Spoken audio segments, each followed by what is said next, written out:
বানপানী হৈ যোৱাৰ পাছত অধিক আৰ্দ্ৰতা আৰু অনুকূল পৰিৱেশৰ বাবে ধান খেতিত বিভিন্ন ধৰণৰ পোক-পৰুৱা আৰু বেমাৰ আজাৰে আক্ৰমণ কৰা অৰ্থাৎ প্ৰাদুৰ্ভাৱ হোৱা দেখা যায়। তাৰে ভিতৰত আমি যদি পোক-পৰুৱাৰ কথা ক'বলৈ যাওঁ, মজা খোৱা পোক, পাত মেৰিওৱা পোক, গা-গছ হোহা পোক আদি আৰু শুৰ পোক আদিৰ আক্ৰমণ দেখা যায়। আমি এইবোৰ নিয়ন্ত্ৰণ কৰিবৰ কাৰণে প্ৰথমে প্ৰায় সপ্তাহত এবাৰকৈ আমি পথাৰডৰা পৰ্যবেক্ষণ কৰিবলৈ যাব লাগিব আৰু যদি আমি দেখা পাওঁ যে ক্ষতিকাৰক মাত্ৰাতকৈ অধিক পোক-পৰুৱাৰ আক্ৰমণ আছে, তেতিয়াহ'লে আমি বিভিন্ন ধৰণৰ নিয়ন্ত্ৰণ ব্যৱস্থাপনা গ্ৰহণ কৰিব লাগিব।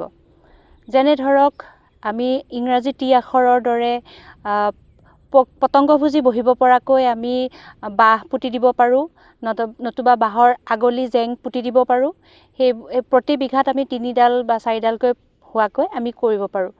তাৰোপৰি নিম তেল আমি স্প্ৰে' কৰিব পাৰোঁ আৰু যদি ক্ষতিকাৰক মাত্ৰাতকৈ অধিক হৈছে তেতিয়াহ'লে আমি ক্লৰেনট্ৰেনিলিপ্ৰল বা তেনেকুৱা ধৰণৰ আন দৰকাৰী অনুমোদিত হাৰত আমি কীটনাশক প্ৰয়োগ কৰিব লাগিব। তাৰোপৰি ৰোগৰ ক্ষেত্ৰত ব্লাষ্ট বা বেক্টেৰিয়েল লিভ ব্লাইট বা চিড ফ্লাইট আদি হোৱাও দেখা যায়।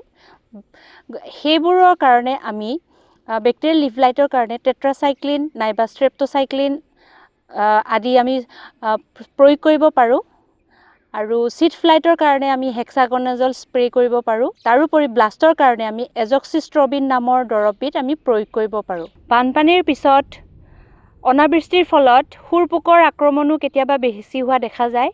তাৰ কাৰণে খেতি পথাৰৰ চাৰিওপিনে নলা খান্দি দিব লাগে, যাতে এই শুৰ পোক অন্য পথাৰলৈ যাব নোৱাৰে আৰু চাৰিওপিনৰ পৰা প্ৰয়োজন সাপেক্ষে কীটনাশক প্ৰয়োগ কৰিব লাগে।